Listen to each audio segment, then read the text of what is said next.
Eu quero convidar você para abrir sua Bíblia no livro de Salmos, o capítulo 68.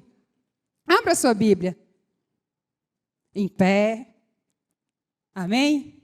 Quem abriu? Salmo 68, o versículo 6. Amém? Diz o seguinte: Deus dá uma família ao que vive só, mas liberta os presos e os faz prosperar. Os rebeldes, porém, ele faz morar em terra árida. Amém, Pai. Nessa noite nós estamos aqui. Nós estamos diante da Tua poderosa palavra. E o nosso único propósito nesse lugar é Te obedecer. É falar aquilo que está, ó Deus, ardendo no Teu coração. E nós, Pai, clamamos nessa noite para que o nosso coração não seja um coração rebelde, mas que seja um coração ensinável, contrito ao Senhor. E que nós possamos receber não a voz de homens, mas a voz do Senhor falando conosco. Por isso eu peço ao Senhor nessa noite, Pai, encontre-nos vulneráveis nesse lugar, tão quebrados ao ponto de não corrermos, de não querermos levantar dos nossos assentos e sair para fora. Que nós sejamos como filhos sábios, que é Deus estar inclinado a ouvir a Tua voz nessa noite. É o que nós te oramos, Pai, e seja feita a Tua vontade nesse lugar, em nome de Jesus. Amém? Podemos assentar, amados. A palavra que eu tenho para compartilhar com você nessa noite é algo que realmente tem ardido no meu coração. É algo que tem queimado no meu coração, e para você entender como essa palavra surgiu. Já tem aproximadamente uns 60 dias que, ao me direcionar para o trabalho, ali dentro do carro, e o meu carro é uma espécie de quarto de guerra para mim, o Senhor começou a ministrar ao meu coração através daquele texto que fala da mulher cananeia. E o Senhor, Ele ministrou ali tão forte e eu não conseguia discernir. Eu só via aquele texto e Ele falava: migalhas não, banquete, migalhas não, banquete. E aí eu chegar no meu trabalho, eu sentei, eu não costumo fazer isso. Eu sentei na frente do meu computador, eu abri aquele texto e ali comecei a digitar, eu comecei a escrever. E com menos de 1 hora eu estava com uma palavra pronta. Mas eu achava que era apenas aquilo. Depois o Senhor começou a falar comigo. E Ele começou a dizer: você é profissional da saúde. E como profissional da saúde, você sabe o que é o conceito amplo de saúde. Quando nós falamos de saúde, saúde é o bem-estar biopsíquico, que a gente sempre fala. E mental, nós precisamos estar bem em todas as áreas. E o Senhor começou a dizer para mim: você sabe que o ser humano é sistêmico. Então, nós precisamos estar bem em todas as áreas. Eu falei: Senhor, continuo sem entender. E aí Ele começou a ministrar e dizer: você vai falar sobre as 11 áreas que eu quero que você ministre. E ali eu me debrucei, fui pesquisar as 11 áreas e Ele trouxe essas 11 áreas para mim. E dentre essas áreas, Ele trouxe essa que é família. Então, um texto aqui que nós acabamos de ler, no Salmo 68, versículo 6, ele diz o seguinte: que o Senhor faz o solitário habitar em família. E Ele liberta o que está preso de quê? Para que ele possa prosperar. Mas Ele fala que o rebelde, ele vive onde? Numa terra seca, numa terra árida. E quando nós olhamos para a família, a primeira pergunta que a gente se faz, nós podemos pesquisar na sociedade contemporânea e encontrar as mais inúmeras definições de família. E nós temos observado esse conceito mudar ao longo dos anos. Mas eu não posso falar de família sem olhar para onde? Para o Éden. A família começou no Éden. A família foi constituída no Éden. E o Éden está de acordo com o que traz o salmista no capítulo 68, verso 6. Porque nós conhecemos bem a história da criação. E quando nós olhamos para a história da criação, a Bíblia diz que Deus fez todas as coisas e naquele último dia Deus fez o quê? Deus criou quem? O homem. E Deus criou o homem com um único propósito. Qual que era o propósito de Deus? Deus queria que o homem se relacionasse com Ele. E nós já sabemos o que Deus fez ali. Quando Ele olha para o homem, a partir de ter alguns momentos com Ele, E eu fico a imaginar que todos os dias, ao virar do dia, o Senhor, ele vinha conversar com Adão. Mas ele olhar para Adão e ele fala, eu estou sendo muito egoísta. Porque Adão pode desfrutar da minha presença. Adão pode ficar comigo. Mas não é bom que o homem viva só. E Deus pega então, faz o Adão adormecer, pega da sua costela e ele cria quem? Eva. E ele cria Eva. Então ali nós temos a primeira constituição de família. E ele fala para Adão, ele dá todo o comando de como Adão precisava cuidar do Éden. De todo o comando de como Adão precisava andar ali com ele e cuidando da sua esposa. Mas nós observamos que Adão falha e a gente já conhece a história. Mas ali, Deus estabeleceu os pilares da família. E nós precisamos olhar para a família de Adão, olhar para o que aconteceu no Éden, para que nós possamos então entender qual que é o objetivo da nossa família.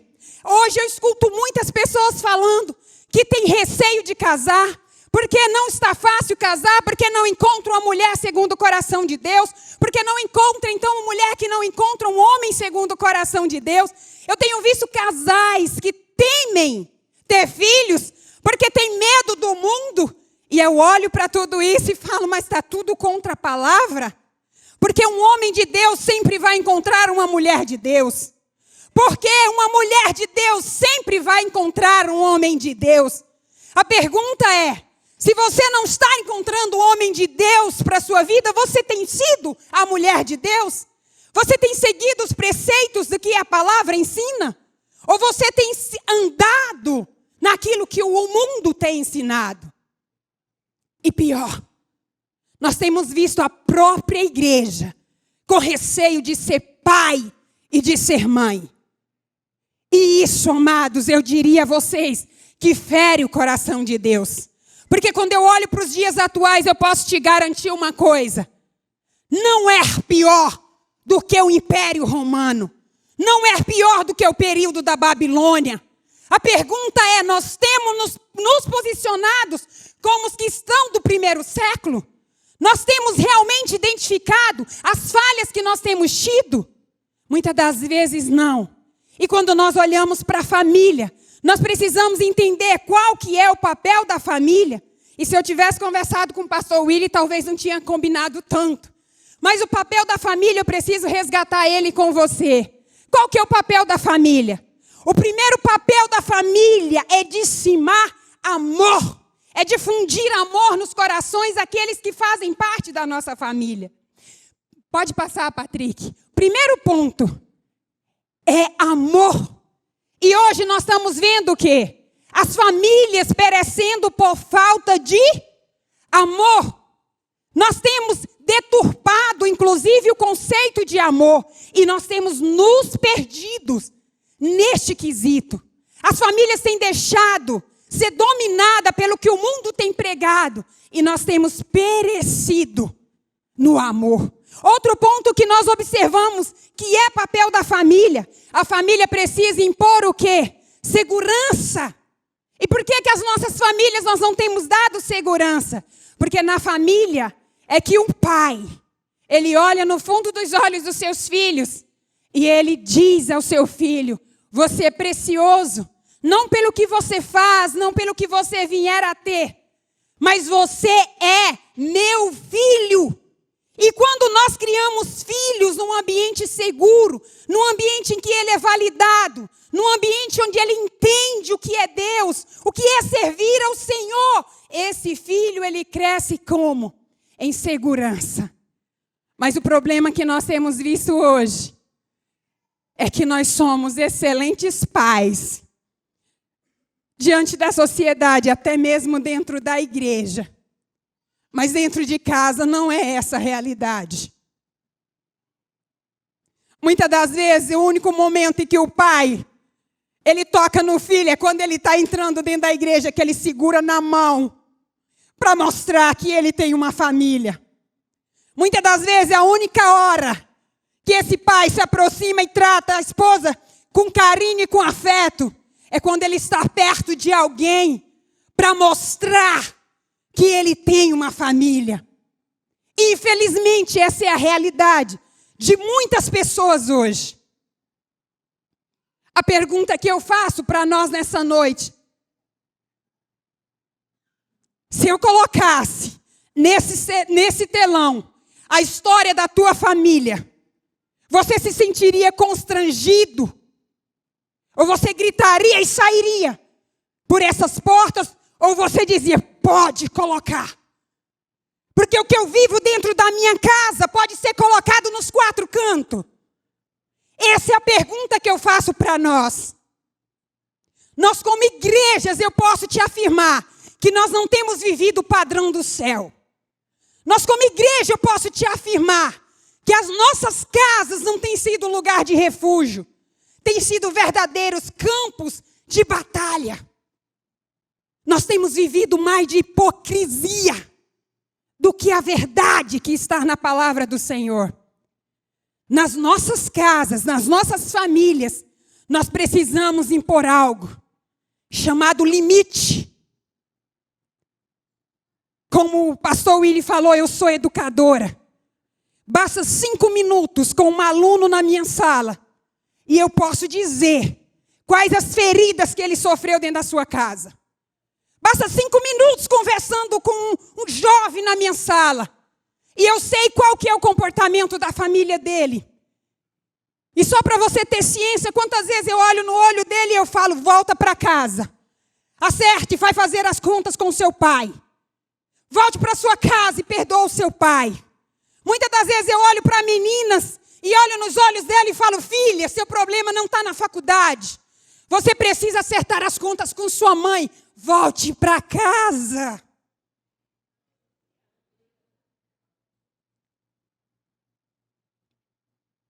Nós não temos educado os nossos filhos da forma que nós deveríamos. Mas o papel da família é esse. É dar amor. É dar segurança. É impor limites. Mas não pode dizer não. E quando diz não é aos berros. Limite, amados, é uma declaração de amor. Eu lido com quase 2.000 jovens todos os dias. Direta e indiretamente. E esses jovens não sabem o que é não. E quando eu digo não enquanto instituição, ele grita. Porque ele não está acostumado a ser frustrado. Nós precisamos frustrar os nossos filhos. Deus te frustra. Talvez você esteja aqui hoje sentado e com o coração, quem sabe, amargurado. Porque talvez você não entende porque Deus tem te frustrado. Porque Deus, o próprio Deus, tem te dito o que é os nãos. Mas quando nós trabalhamos dessa forma, nós estamos imprimindo uma identidade nos nossos filhos. A nossa casa precisa ser um lugar onde a nossa real identidade tem sido estabelecida. É dentro de casa que a real identidade das meninas e dos meninos, elas são estabelecidas. Não é à toa que nós temos encontrado tantos jovens perdidos, sem saber o que fazer, porque a sua identidade é deformada.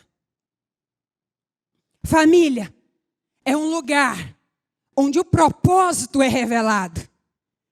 E a coisa que mais me assusta é quando eu pergunto para um pai o que o seu filho vai ser. E ele diz, deixa ele crescer. Quando ele crescer, ele decide o que ele vai ser. O que eu acho de estranho é que na minha Bíblia, eu olho para os pais e eu vejo eles sabendo qual que seria a direção de seus filhos. Quando eu olho para Salmos 127 e diz que o filho é como flecha na mão do guerreiro, eu me pergunto, então a minha Bíblia está ao contrário do que eu estou vendo. Porque se eu sou o arqueiro, se o meu esposo é o arqueiro das minhas filhas, como eles não sabem o propósito que eles devem seguir? Há algo que nós precisamos refletir. E hoje eu quero fazer essa reflexão, amados, olhando para as famílias patriarcais. Porque a pergunta que nós nos fazemos e que eu faço para você nessa noite, existe família perfeita? Existe família perfeita? Talvez você que esteja aí, que é filho, talvez esteja com o coração sangrando, porque você olha para a sua família e você vê imperfeições do seu pai, você vê imperfeições na sua mãe, e aí você quer uma família perfeita. Mas eu quero te apresentar a família de Abraão, de Isaac e de Jacó. E rapidamente mostrar a você quais foram as falhas, inclusive, que essas famílias cometeram. O primeiro ponto que eu quero destacar é que ambas as famílias, elas tiveram o quê? Repetição no padrão de comportamento. Ambas as famílias tinham pais inseguros, mas ambas as famílias desfrutaram de quê? De uma graça perfeita. A sua família e a minha família pode ser imperfeita, mas nós estamos aqui para sermos alcançados pelo Senhor e receber essa graça do Senhor. Diz então quais que são os padrões que se repetiram nessa família. O primeiro padrão que a gente observa é em Abraão, o pai da fé. Quando nós olhamos para o texto de Gênesis, o capítulo 20, o versículo 2, diz que Abraão, ele disse que Sara era sua irmã. Então Abimeleque, rei de Gerar, tomou e buscou Sara para si. Abraão mentiu, dizendo que Sara era sua irmã. Quando nós olhamos para Gênesis, o capítulo 26, o versículo 7, nós observamos que Isaac, quando os homens do lugar lhe perguntaram sobre a sua mulher, ele lhe disse, ela é minha irmã. E teve medo de dizer que ela era o quê? A sua mulher. Repetiu ou não repetiu o mesmo padrão do pai? Mas quando o pai mentiu, Isaac estava onde? Era apenas uma promessa. Isaac não existia. Mas vamos para Gênesis 27, 30. Isaac acabou de dar a benção e Jacó ia saindo quando Esaú chegou vindo com a caça. A Bíblia diz que quando Jacó se aproxima, então, de Isaac, já velho, de idade, e não conseguia mais enxergar, ele pergunta, quem és tu, meu filho? Uai, papai, sou eu, seu filho Esaú. Outra mentira. Nós observamos o padrão da mentira no Abraão, no Isaac e no Jacó. E Jacó não estava presente quando Isaac mentiu. Eu só trago esse ponto para você ver que há padrões que se repetem nas nossas famílias. O que Deus me mostra aqui na vida do Abraão, do Isaac e de Jacó é essa realidade. Mas eu carrego comigo os padrões também que eu vinha repetindo da minha família. E a pergunta que eu te faço é, quais os padrões você tem repetido? Amados, infelizmente hoje nós vivemos numa geração que vive no automático, que não presta atenção naquilo que está acontecendo. E nós precisamos refletir sobre isso. Nós precisamos olhar para dentro da nossa casa. Observe, seja curioso, para você entender os padrões que têm se repetido na sua casa. Talvez o padrão que tem se repetido na sua casa não seja da mentira, mas é da pornografia. Talvez o padrão que tem se repetido na sua casa é o da glutonaria. Talvez o padrão que tem se repetido na sua casa é dos vícios emocionais. Talvez você esteja dentro da sua casa e a sua casa não seja uma extensão dos céus. Sabe por quê? Porque na sua casa só tem tristeza e amargura. Olha para o irmão que está do seu lado.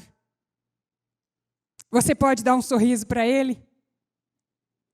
Talvez você não saiba o efeito que esse sorriso dá.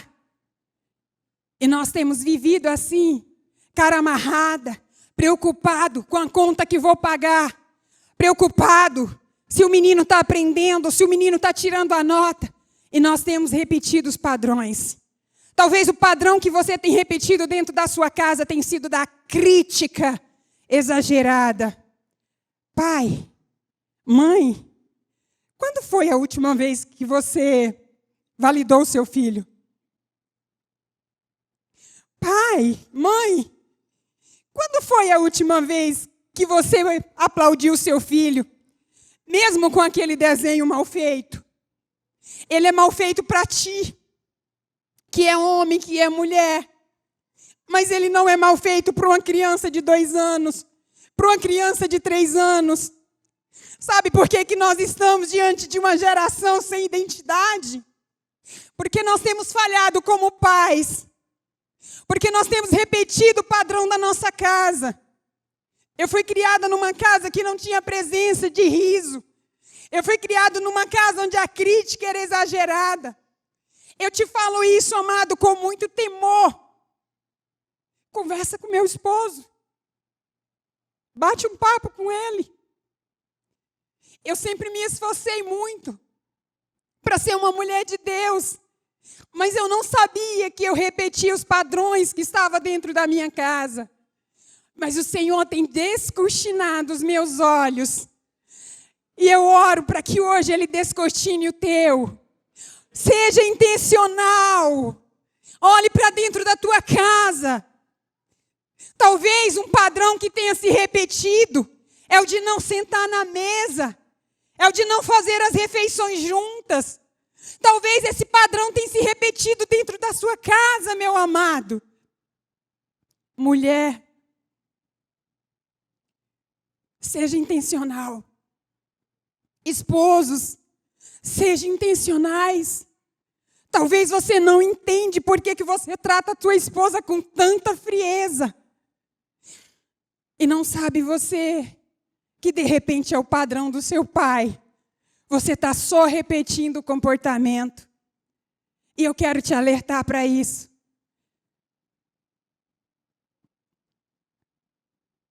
A psicologia, a neurociência, ela explica para nós.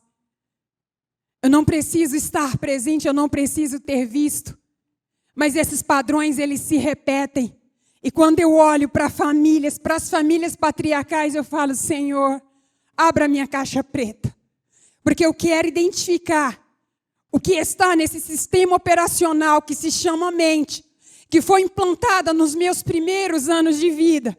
E só para você ter noção do que é padrão repetido, final do ano passado, Deus me trouxe algo à minha memória.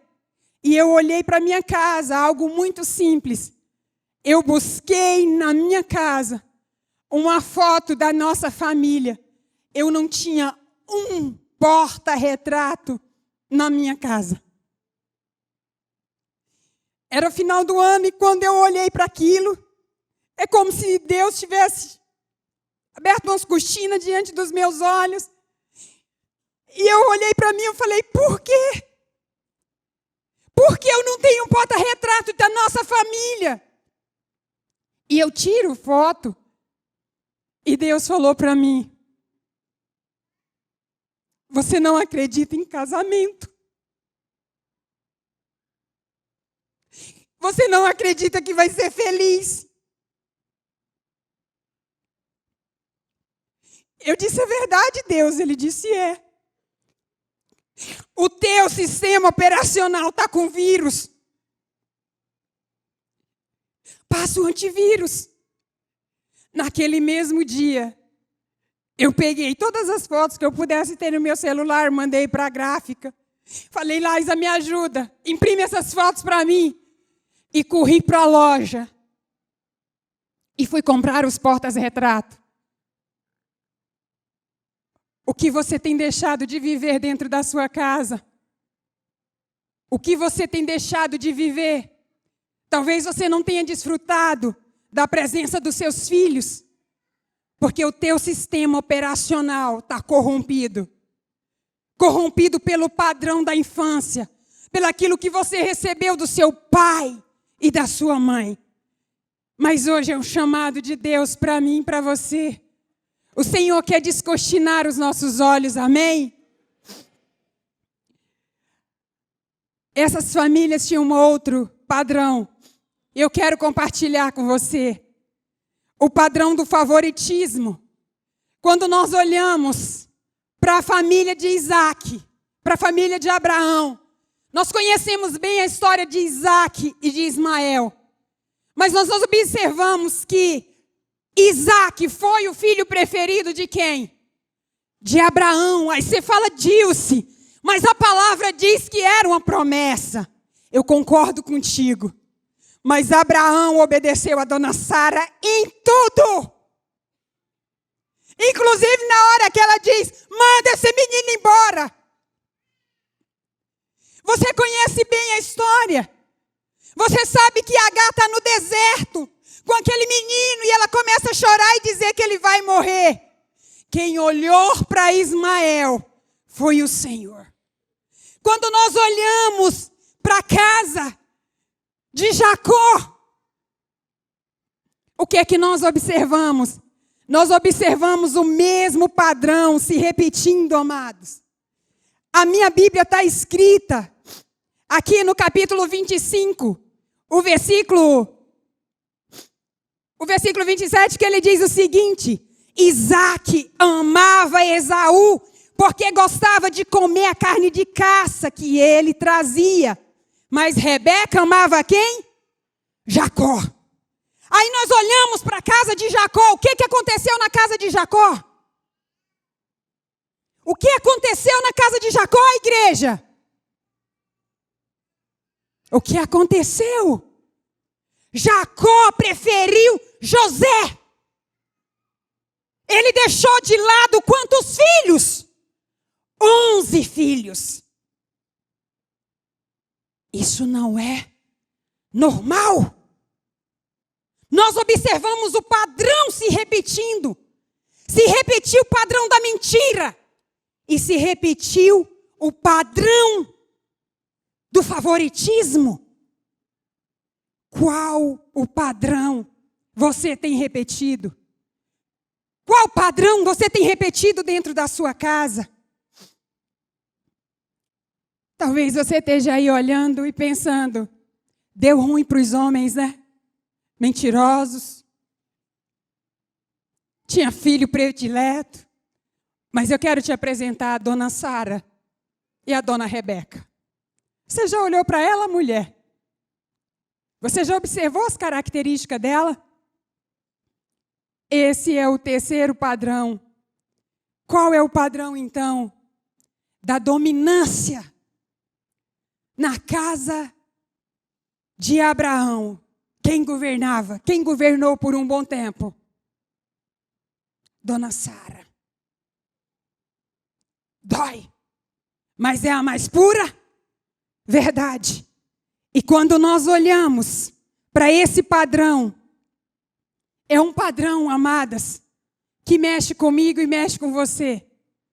Em eras de empoderamento feminino, o que eu mais ouço?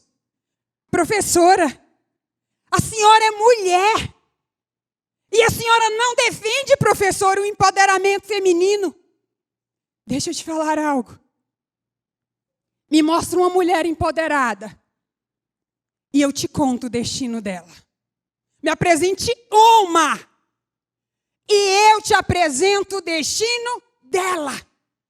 E eu desafio você a entrar no Google e pesquisar as mulheres empoderadas dessa geração. E responda para mim quem são elas. Se não são mulheres sozinhas, mal amadas, porque nenhum homem suporta caminhar com elas. São mulheres que batem no peito e dizem que são felizes, mas estão contando historinhas. E sabe o que é historinha? Um padrão linguístico para justificar a dor que elas sentem. De não saber o que é amada por um homem. De não saber o que é servida por um homem. De não saber o que é ser respeitada por um homem. De não saber o que é ter filhos e ser admirados por eles. Você está falando isso? Você que fala como fala? Há uma grande diferença, amados, entre empoderamento feminino e liderança feminina. Há uma diferença gigantesca, não se iluda. E você, mulher, presta muita atenção com quem você tem andado. Você, mulher, se eu fosse você hoje, quando eu saísse daqui, eu iria olhar o meu Instagram e ver quem são as empoderadas que eu tenho seguido. Porque se nós somos mulheres de Deus e estamos seguindo o caminho, o padrão de Deus, a mulher virtuosa, quem são as mulheres que têm injetado mentiras que você acredita ser verdade em sua mente? Eu sou mãe de 4 mulheres. 4 mulheres. Eu não tenho filha empoderada. Eu tenho filha líder. Porque a liderança quem nos deu foi o Senhor. A liderança é dom de Deus. Mas a liderança feminina e de mulher de Deus, ela sabe inclusive o que é se submeter sob a autoridade de um homem de Deus. Amém? Precisamos aprender isso. E eu quero te dizer as consequências de uma mulher dominante. Uma mulher dominante, ela é ansiosa. Não consegue dormir. Não consegue ter paz. Vive preocupada com o próprio corpo. Olhando as irmãs, as roupas que elas estão vestidas. Oh, amados. E quando não? Faz tantos irmãos e irmãs pecar. Porque não sabe honrar os seus esposos por onde passa, inclusive com as vestimentas que ela usa. Essa é a mulher dominante dos dias atuais. E tanto a irmã Sara, ou a mãe Sara, como a irmã Rebeca, caíram nesse padrão. Ansiedade é um grito por socorro. É um grito por controle da alma. E nós precisamos matar isso dentro de nós. E você sabe o que é pior? Toda mulher dominante tem um marido passivo. Não é à toa que Abraão, que Isaac fizeram o que fizeram. Mas diga para quem está no seu lado, há esperança. A pergunta, mulher, que você precisa se fazer é: quem sou eu? Não construa a sua identidade baseado naquilo que você pode ter. Porque Sara queria uma identidade tendo um filho. Porque Rebeca queria construir uma identidade tendo filho, sendo mãe. Talvez hoje você não esteja chorando por filho. Talvez é outra área da sua vida que esteja o quê? Estéril. Talvez você grita por título. Talvez você grite por cargo. Talvez você grita por reconhecimento. Talvez você grita por fama. Porque a tua identidade, ela é deformada. E você quer construir uma identidade em cima daquilo que você quer ter ou fazer. Mas esse não é o padrão de Deus. E vamos caminhar, pastor, que meu tempo... Há uma outra característica nesses pais. Qual que é a outra característica que nós observamos em Abraão, Isaac e Jacó?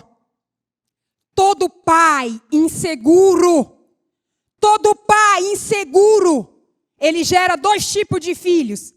O primeiro filho é o filho que tem medo da responsabilidade.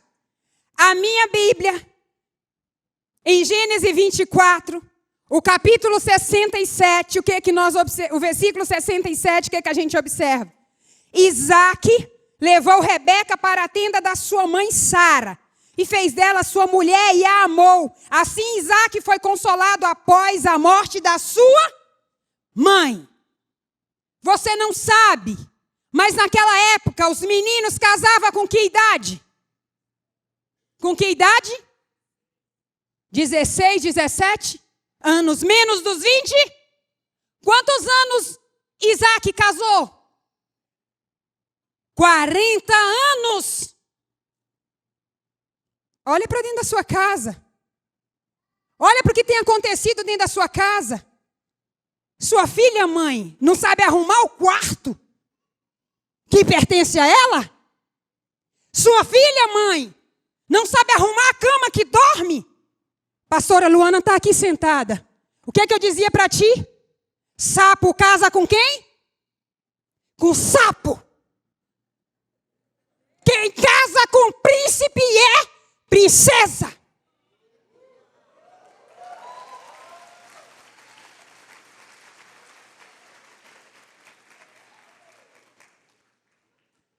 Essa foi uma palavra que Deus me deu quando eu orava. Porque antes dela chegar na minha casa, Deus me disse que ela era mulher dele. E pergunta para ela se não fui eu que contei para ela que ele era o marido dela. E você não sabe o destino dos seus filhos? E você está preparando comida para marmanjo? E você tem que arrumar o guarda-roupa da sua filha? E quer que ela case com quem? Eu sinto muito, minha linda. Você vai ter o genro que merece. Se você não se posicionar. E se você não trabalhar a sua casa. Pais inseguro gera filhos que fogem da responsabilidade. Você que ainda não casou, cadê os jovens aqui? Levanta a mão. Cadê os jovens que querem casar? Não tem, pastor. Não tem, pastor. Não tem jovens. Cadê as jovens que querem casar? Não tem? Levanta a mão. Uhul! Se posicione. Se posicione. Se posicione. Como é que você vai governar a sua casa? Se você está fugindo da responsabilidade, não caia nessa, minha amada. Sair com o menino que não dá conta de pagar o teu próprio lanche, manda ele crescer.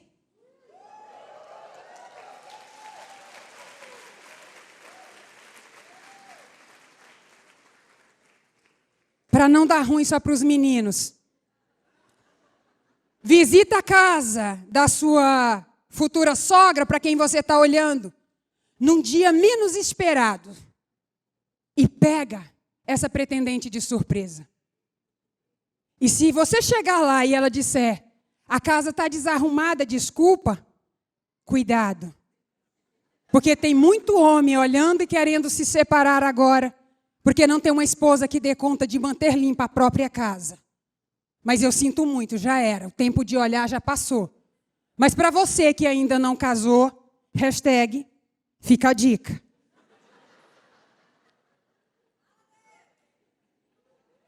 O segundo característica, filhos que fogem de conflito.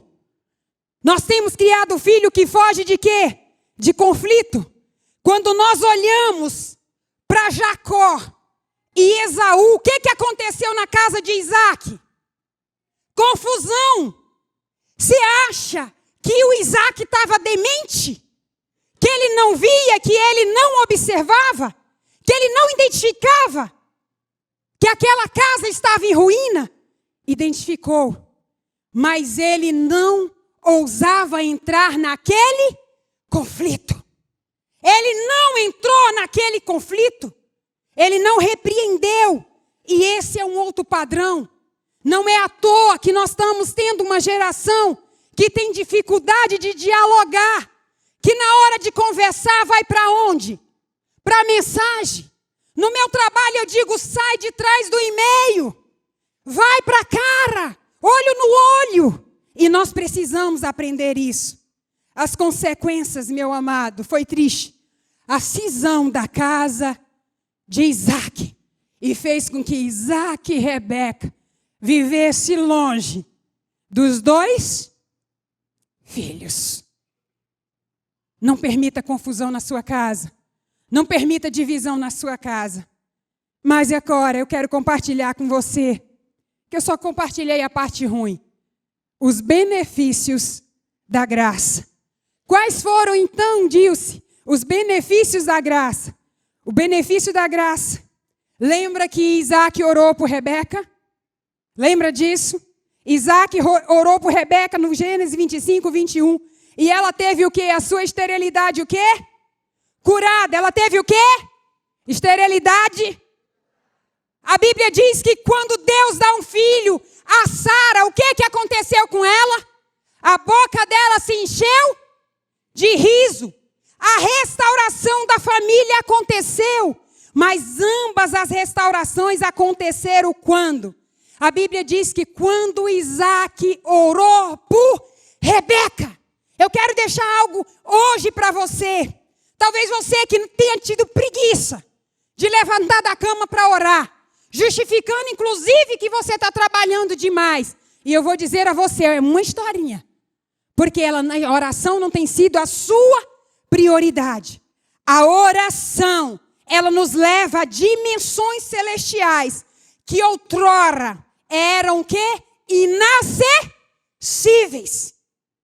A oração, ela nos leva a esse lugar. E mais, o que acontece com a oração quando nós oramos? Pode passar aquele slide que tem a restauração da família. O que nós ganhamos? O que nós recebemos, Dilce, com a graça? A primeira coisa que nós recebemos, o nosso caráter é transformado. Nós temos o nosso caráter transformado. Abraão, Isaac e Jacó eram mentirosos, mas eles tiveram seus caráteres transformados. A Bíblia diz que quando esse homem e essa mulher de Deus se posiciona no Senhor, o que aconteceu? Essas mulheres tiveram gerenciamento das suas emoções. Amados, amadas, não se conforme em ser alguém emocional, alguém que não é direcionado pelo Senhor. O que nós precisamos é da dependência de Deus. Talvez você não entenda. Por que às vezes você tem sofrido tanto? Mendigando inclusive o amor do seu esposo. Porque às vezes você não tem estabelecido o seu padrão no Senhor. Formada a sua identidade no Senhor. Mas quando Isaac, ele ora incessantemente pela sua esposa, nós temos algo a ir mudado. Vamos ficar de pé? Como diz Luciano Subirá, parecia que está acabando e está acabando mesmo. E eu quero te fazer olhar para a sua vida, olhar para a sua família. Eu quero pedir para você, fazendo uma reflexão de tudo aquilo que você tem enfrentado, tudo aquilo que tem vivido na sua casa. E você olhar para a sua casa, olhar para os padrões que tem ali se repetido. E eu quero te dizer que a graça perfeita do Senhor, ela nos alcança quando nós nos voltamos para o TSD. O TSD, porque a Bíblia diz que quando Isaac saiu ali a meditar, na palavra do Senhor, o Senhor muda, transforma o Isaac. Nós conhecemos a história do Abraão. Abraão teve a sua história mudada, teve a sua história transformada. Quando Abraão se posiciona em Deus, é por causa disso, amados, da oração e do tempo sozinho com a palavra do Senhor, que nós tivemos homens de caráteres duvidosos, mulheres totalmente emocionais, mas que passaram a depender do Senhor. Eles se tornaram o quê? Pais de multidões. Essa palavra não é para trazer culpa. Esse não é o objetivo do Senhor. Esse não é o alvo do Senhor. O objetivo do Senhor é trazer para você e para mim nessa noite consciência. Senhor, aonde eu estou falhando? Quais os padrões eu tenho repetido? Senhor, aonde é que eu tenho perecido? Quais as áreas da minha vida, da minha casa têm sido estéril? Eu quero te dizer algo. Toda família disfuncional gera filhos disfuncionais. E tem duas áreas que são extremamente atacadas. E você pode confirmar o que eu estou te falando, olhando para essa geração e olhando inclusive para a sua vida. São duas áreas. Uma delas é a área sexual. Uma delas é a área sexual. Não é à toa que nós estamos vivendo um dos momentos mais difíceis. Mas nós temos tido homens dentro de casa vivendo de pornografia. E nós temos visto mulheres frígidas dentro de casa, não tendo prazer com o próprio ato sexual, desfrutando daquilo que Deus deixou. Sabe por quê? Porque as emoções precisam ser curadas. Porque tem emoções que precisam ser saradas. E tem uma outra área, pai e mãe, que tem arrebentado. É a área financeira. Todo fraturado emocional, ele tem problema nessa área. Mas eu e você, nós não estamos aqui para gerar qualquer filho. Nós fomos chamados para ser pai de multidões. Nós fomos chamados para ser pais de filhos vitoriosos. E se você acredita nisso, é hora de você dar um glória a Deus. Aplauda o Senhor.